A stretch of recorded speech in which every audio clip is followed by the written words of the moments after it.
So I'm just going to start out with giving you a little bit of a background of my story. So I grew up in a small town in Western New York. It's in the middle of nowhere. Thanks. It's the middle of nowhere. Amish and cows. We chopped firewood to heat our house, if that gives you any kind of visual. It has not changed in 34 years. It's still exactly the same.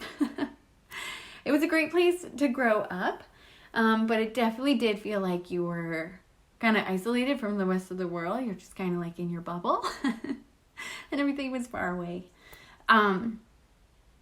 And I was just so, like, going to school, I was so shy, like extremely like paralyzed shy. I was so scared of what other people would think of me, fearful of trying new things, always afraid of being judged. I always felt like I was that like nice girl that everybody just kind of like looked past, and just didn't really care about. Like, I just felt like just behind everybody.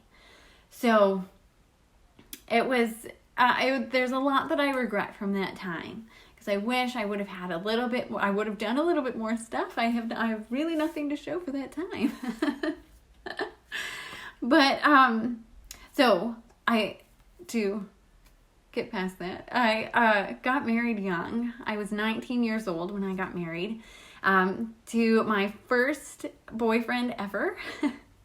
He went into the Marine Corps when he was 17, and many thought we were doomed getting married so young, and sometimes it came close a few times, but God pulled us through, and he knew that we were meant to be together.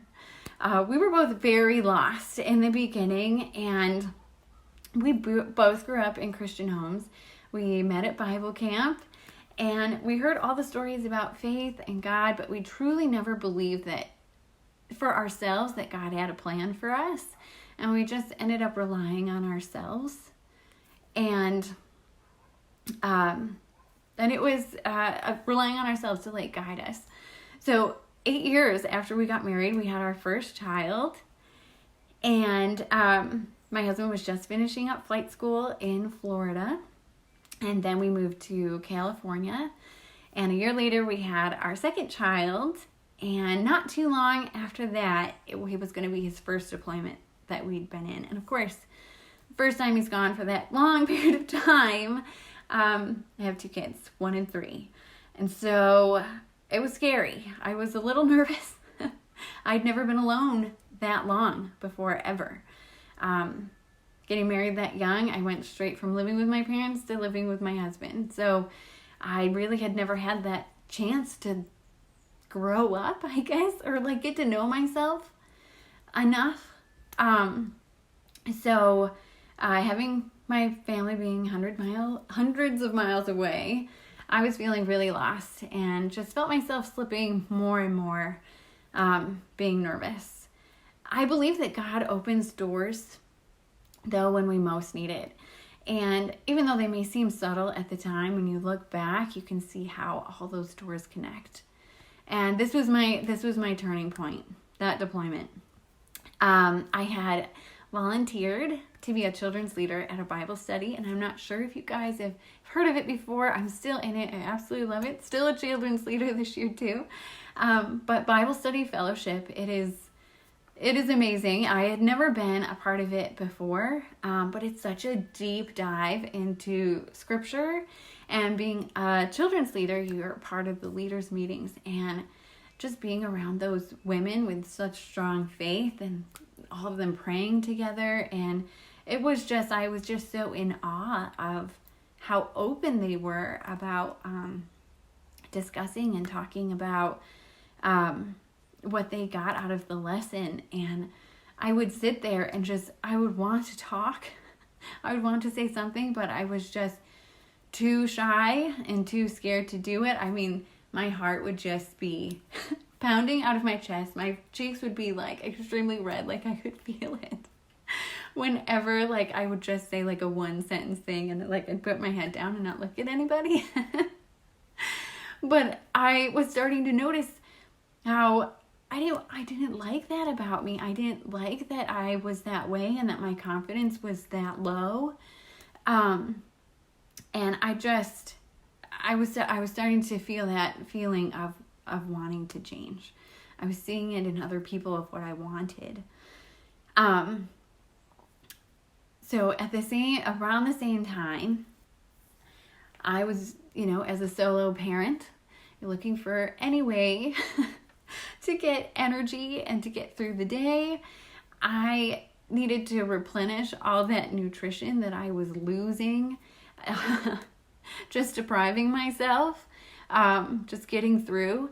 And thankfully, another door was open to me, and I was no longer going to have to survive on leftover chicken nuggets and mac and cheese. I was introduced to a global health and wellness company around that time, and it just filled the gaps, and it helped me pull myself back together. I didn't realize how much I needed belief to be poured into me. Sometimes, you just feel like you're floating through life. I don't know if you've ever felt that way. Like that each day is like just passing you. You're just passing through. Like you're not really realizing what's going on. And sometimes I feel like sometimes we feel that way because we're just avoiding. Like we know that there's something else out there, but we're just too scared to venture into it. And we're just kind of comfortable. So moving around with my husband, seeing him work hard and meet his dreams and his goals, I was so proud of him. But I was taking care of the house and the kids, and I felt safe in that role, but it really was not filling my cup. And I wanted something else. But I didn't want to leave them either. I wanted to be able to stay home with them so then they would have a stable presence in their life. And I just wanted to be able to be there to pick them up from things, where my husband wouldn't be able to do that. So I needed to find something that was flexible that I could do from home that would be mine and would push me to get past my comfort. I don't know how you guys feel, but do you guys feel about that God has a plan and purpose for your life, that He has given you gifts to share with others? And what vision has been placed on your heart that you haven't stepped out into yet? And what could you do to start moving towards that? So I decided to attend an event my company puts on every year. And I had a lot of thoughts running through my mind, a lot of what ifs. And I just hadn't gotten to that point yet of getting past my barriers that I had put up. So that year, Tony Robbins was speaking at the event. And I had heard a lot about him, but I had no idea what to expect. But after hearing him speak and his energy and just the presence that he has on stage, I could feel like something switch inside me, like just something lit up. And I was like, I don't want to just watch from the sidelines anymore. I want to be up there. I want to be connecting. I want to be talking to people.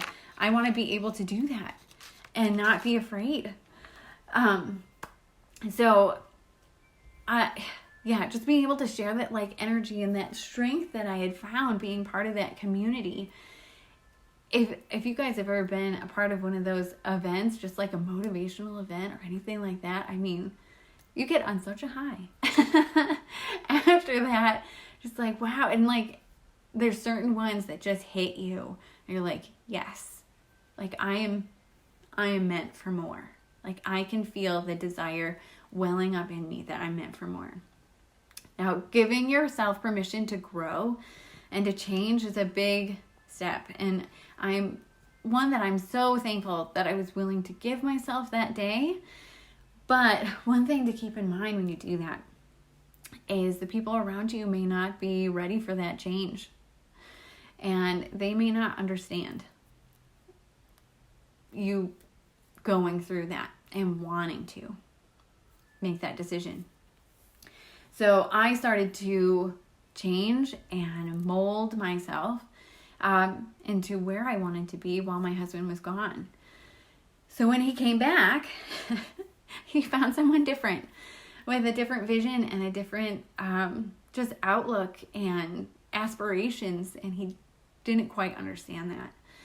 And it's been hard to manage both of our expectations, but I found myself hiding my dreams and hiding my business because I was afraid of his judgment, but I knew that that's what I needed to do for myself.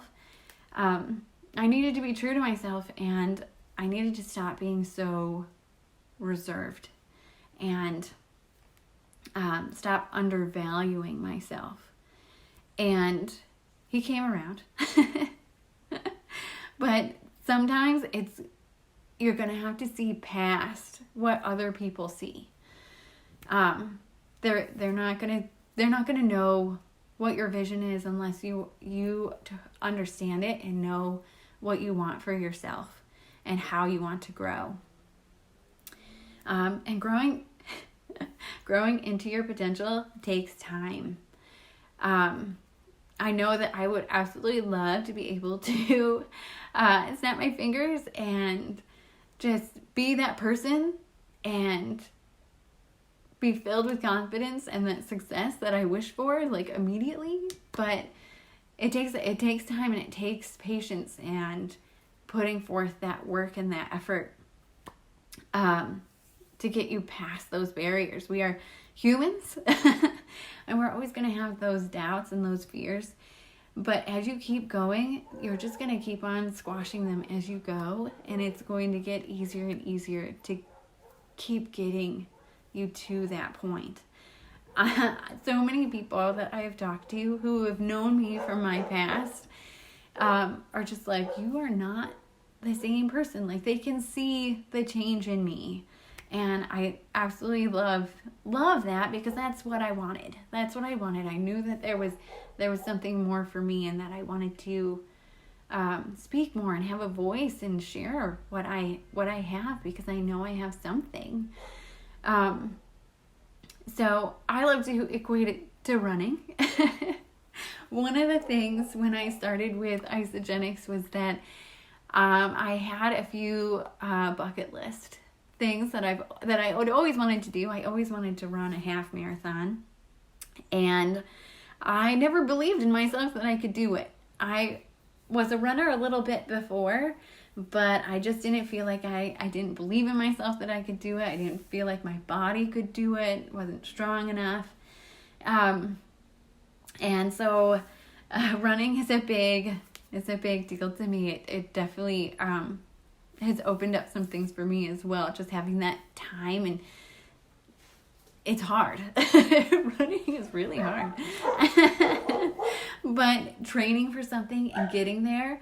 So I always equate it to running and like training for a race. Like, you have to lace up your shoes and get out there many times before the race actually happens.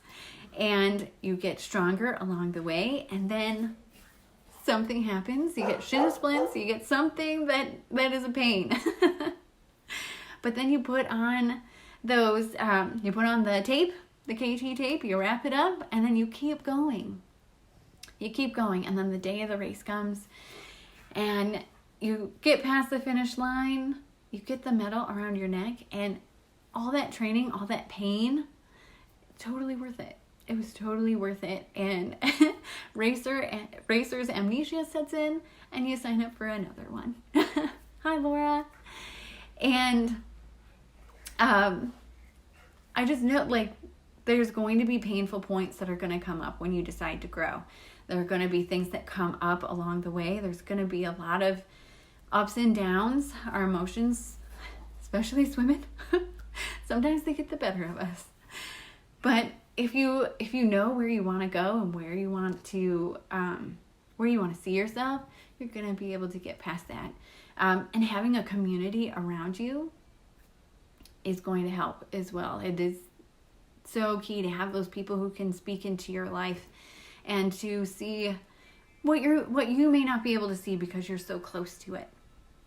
So reaching out and asking for that help and having that community is so, so helpful.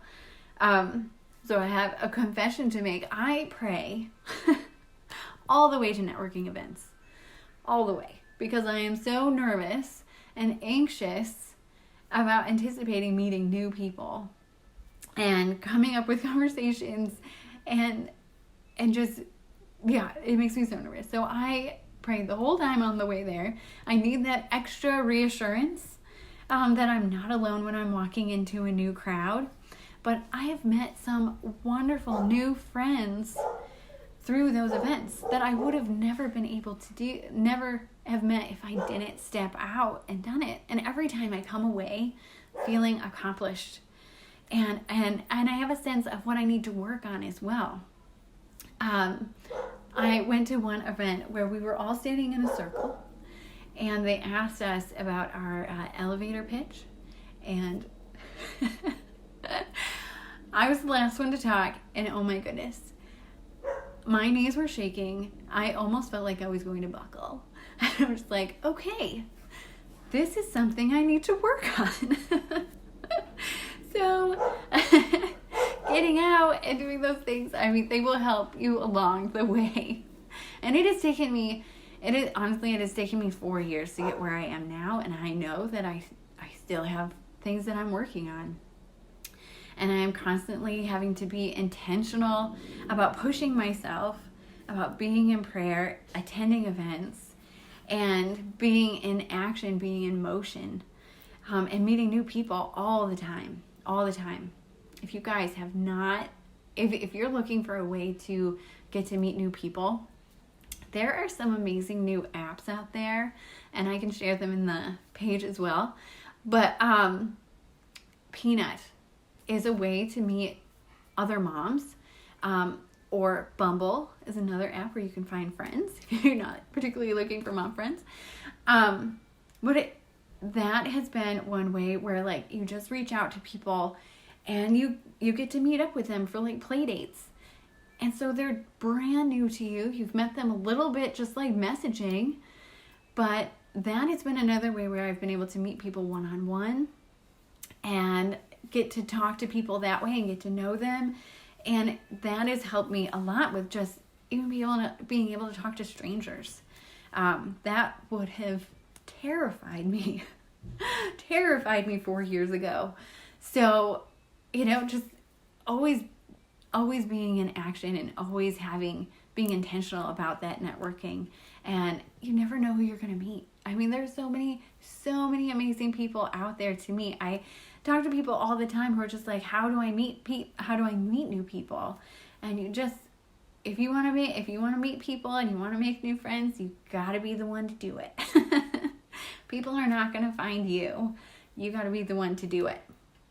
So I know everyone says that, practice makes perfect, and they're always right. When networking or working on your business or making relationships, making new friends, there's always more practice to be done. And sometimes it will get discouraging.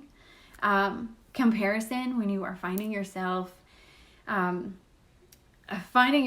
building your confidence, it's going to be tempting to compare yourself to other people and where they are and what they've done. But know that you are uniquely you. And your timing is going to be different than theirs, and that you don't have to hide behind that timing. You are you, and to just give yourself that grace and that patience to get there, because you will get there. This year I had a chance to hear Michelle Poler. I don't know if you've seen her on Instagram. She's at Hello Fears. But she went through a 100-day journey of doing something that she was fearful of every day. And it's really cool. She has it on YouTube, a bunch of videos. But at the end of her story, she was just like, what is the best thing that could happen? Instead of asking what could the worst that would happen, ask yourself what the best could happen. What would be the best outcome if you became the person you wanted to be and stopped feeling stuck and stopped feeling stagnant? Hey, Jacqueline. Hi, Lori. So one major thing that I found when I started being surrounded by healthy living and a strong community that was ready to encourage and uplift and who was growing at the same time with me was that I felt like I wasn't alone in my dreams and where I wanted to be, and that I had found a forever home to build in. And I'm so excited to offer a everyday wellness pack as part of a giveaway with the Overcome Conference, because finding that nutrition and that the company that I am with, just like partnering with them and having that community, has meant so much to me, and it has made such a huge difference for me, and I just would love to share that with you as well. So guys, this just went so quickly, and I just want to thank you guys so much for having me, for giving me the permission to share my story with you. And I thank you so much for just welcoming me into your homes and giving me this time today with you. And I totally welcome any questions that you may have in any area at all. I would love to talk to you if you are going through any kind of journey yourself, growing, trying to find your confidence, finding yourself, working on your health and your wellness, taking care of who you are. I would just love to be there for you and help you in that. So thank you again, Shanna, for having me. Thank you for letting me be here, and I hope you all just have a wonderful night.